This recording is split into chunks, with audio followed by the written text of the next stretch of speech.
it's all on here at Pukekohe as the field tries to settle down. Well, the safety car's doing that right now, but there's a few things at play here. Okay, James Courtney's out. Let's take a look at this replay as they come back onto the straight. Already a bit going on by this stage. Now watch car 22. James Courtney gets affected by the bump and tags Bright. So Bright, Courtney, Van Gisbergen go off. Scott McLaughlin's hung out wide and wouldn't have expected a check from the flying 22 car that had no control. Look at that lunacy out there. Well, Van Gisbergen held it, but just slid right off the racetrack at massive speed, 200 kilometres an hour. Here's another angle. Great save by Jason Bright. That was a very, very good bit of driving to save that. The restart now for Coulthard. Remember, a 10-second penalty still to be applied. The cars 55 and 2 have been asked by race control to reverse their positions. But that didn't happen. We checked that then in the replay. So Dave Reynolds was in front of Tander before the safety car. The race officials have ensured that's the case at the restart. So Whincup in behind with the two NPR guys. There's plenty of drama to play out there. But we haven't even mentioned them yet. In the ad break, it's been all going on in the NPR bunker. Will Davis and Mark Winterbottom effectively sparked all of that trouble, their little battle. Right here it was. And Winterbottom is now. Oh, and off the road goes Lowndes. Unbelievable. So under pressure, Lowndes understeers wide, and that was about as close as you get to a dangerous re-entry. He goes from 3rd to 11th, Craig Lowndes, and there'll still be a few waiting to pick him off. Oh, and here we go, it's on. So Tander forces Reynolds wide out of the hairpin. We saw them on the previous lap, they got round there together. I don't think that story's over because Reynolds will want to square up there. Gee, they've gone crazy in this one, haven't they? There's so much going on. It's going to be a long, hard night for the judiciary. Tim Slade's just exiting pit lane to rejoin the race. Whincup is all over Coulthard. He's probably going to position for a run into turn 5 this time. He's very, very close at 4. He's certainly determined to try and sneak by. So Rick Kelly up to 9th position. Great news for Nissan. So remember that Winterbottom has now cleared Davison. He's got pace because Coulthard's effectively holding Whincup at the moment. That's allowing the Pepsi Max car to get closer, but no. Whincup down the inside. This is for the race lead, remember. Oh, it may not be done yet. Fabian's got the inside running at 10. That leaves Jamie Whincup in the same spot that David Reynolds was a few laps back, but he makes it through. Unbelievably so. Wow, that's brave. And the run that now Winterbottom's got on them. This is a healthy battle at the front. That is unbelievable. To drive around the outside of turn 10, across the bump, make it up the inside, not make contact. And now, Coulthard is vulnerable here. This is the mistake from Lowndes. We don't often see this. He's made a couple of pretty big blues there today. And when he goes back on, you see Rick Kelly flicks back to the inside. Did a very good job. So Fabian under pressure now from Winterbottom. He'll be trying to set him up down to the hairpin. And it came at the right time for Whincup because if he hadn't got a rig on, he would have been attacked by Winterbottom. So once Frosty had the dive, he thought about it, couldn't get it done. And Fabian was just far enough to the right to cover. But now the bottleneck begins again because Winterbottom, Davison and that next gang are all bunching up under the back of Coulthard's wing at the moment, who still carries the halo of this 10-second penalty over him. Be a breather that Whincup needs to settle his car down and go easy on those tyres. We've actually seen more lap speed and tyre degradation on these harder tyres later in the race than we expected, but the safety car interventions will have given the tyres a reprieve, but they are hurting a little bit here late in the run. Look at this. This is unbelievable. It's 5th gear. They are it's so talented to get those two cars in and around there without making contact now. Yeah, top marks for both the boys there because they didn't play dirty. They got through there side by side. It was a tremendous performance by both drivers, both Whincup and Coulthard, to pull that off at turns 10 and 11. Jamie Whincup is taking advantage of the fact that Fabian Coulthard is between him and Mark Winterbottom. That helps Whincup. He'll be happy to see Coulthard in his rear vision mirror for the rest of the race, because Winterbottom can go blow for blow with him in terms of track speed. He's got to get around car 14 before he can have a crack at Whincup. So the gap this time around is 0.7 of a second. A 104.0 for Whincup, 104.2 for Coulthard, and a 104.4 for Winterbottom. And because of this bunching of the field on 2 occasions, there's James Courtney, the long walk back to the pit lane. A 10-second penalty for Coulthard at the moment would put him back in 21st position.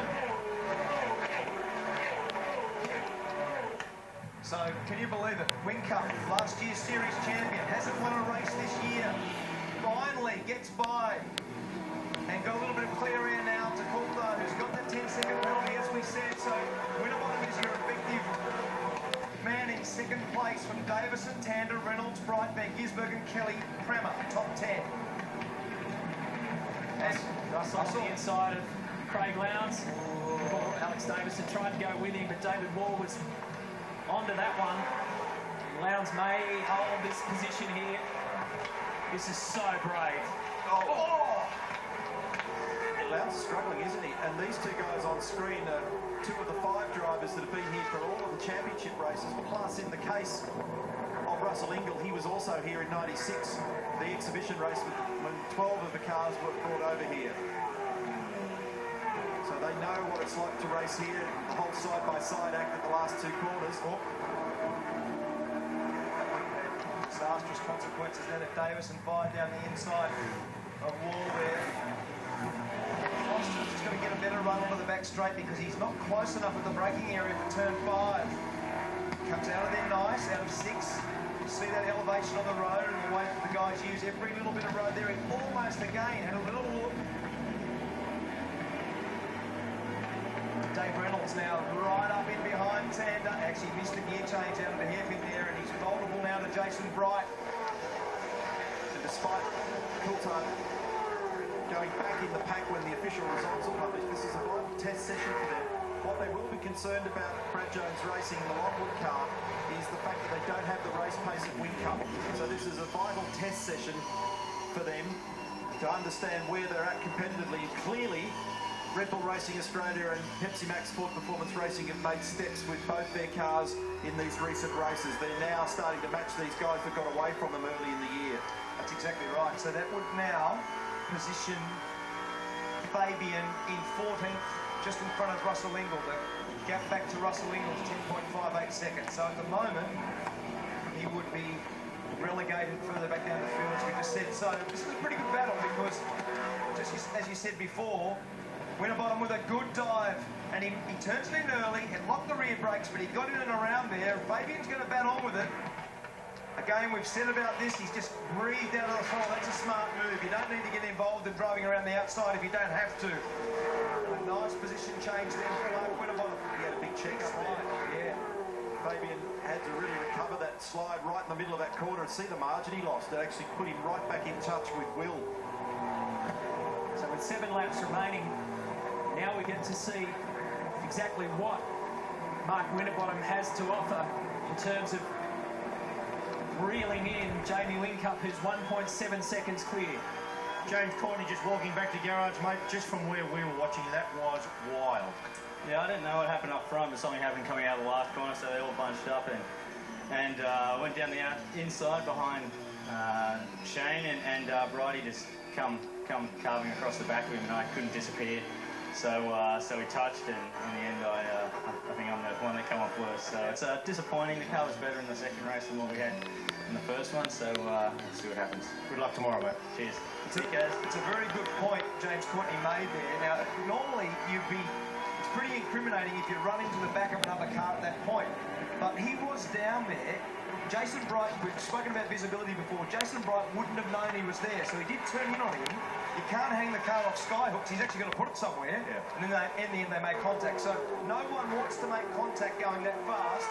Both parties fairly, in terms of deliberate actions, I think quite innocent in this one. Courtney be frustrated because he's been off to a good point start in the championship. He came in here this weekend in 3rd. It's been the best series start for him in a little while. That momentum is really important to maintain in the early races. There's Tony Delberto in the high flex entry. He's just tucked up in the middle of this pack at the moment. Spoke to him a little earlier. He's behind Todd Kelly in the Jack Daniels entry. And the two Wilson security cars are next from Dick Johnson Racing, and they started off the rear of the grid, so they've come up the order slightly as well. Hard to imagine the battle could be so vigorous, and these guys are battling for 20, 21, 22, 23. That's a really good performance. Just behind Van Gisbergen, you can see Rick Kelly there, who's having a bit of a battle with Kremer, who's been very competitive all weekend, but that is the highest position we've seen in championship races. Moffat was very competitive at the Grand Prix. Yeah, so this will be the highest championship finishing position for one of those cars, excluding what happened at the Grand Prix. So for Rick to be in the 10's a ripper. There he is. Just been watching the timing last time around at the front. Jamie Whincup was into the 104s, where Winterbottom dipped it into the high 103s, and the net result is with 5 full laps remaining, it's an 0.8 of a second gap between first and second. And while we're on numbers and positions, Coulthard, who's now third, penalty applied at this moment would put him back about where Lowndes is, back around 15th, so that'll give you an idea as the field begins to settle and spread once again. So that means that Will Davison is in effective third, so he's looking at a podium. I mentioned earlier, Ford has only won one of the 22 V8 Super Car Championship races held at this circuit. It was 2004. Frosty's got 5 laps, or 4 full laps now, to change that piece of history around. He's got it down to 7/10, 6/10. Men that are first and second in the race both suffer from tyre problems in race 6, so they'll be acutely aware at the moment of making sure that they don't end up with a car positioned awkwardly. We think it's on this exit curve at turn 4. He's really coming at him. He's really coming at him. Big time. 0.6 is the margin. There's Bright, after touring the green stuff at high speed and getting away with it, which is extraordinary. How was the car control of Van Gisbergen and Bright when they went down through there? That would have been about 210 kilometres an hour arrowing down through the grass. Look at this. This has really closed up. So they've dropped Fabian Coulthard there and Will Davison in terms of track space. It's a battle to the end for these two guys. Frosty hasn't won a race this year. His last victory came at Phillip Island last year. And that was early in the season too, wasn't it? Try that rear bar down 1 click for more drive. So Mark Dutton's responding in the ears of Jamie Whincup. He knows that may have a little balance issues, just hurting its rear tyres, so he's trying to get him to trim the car to respond a little better, be a little easier on its rears. But you're right, he's on him now. And it's interesting because I reckon Whincup would have had to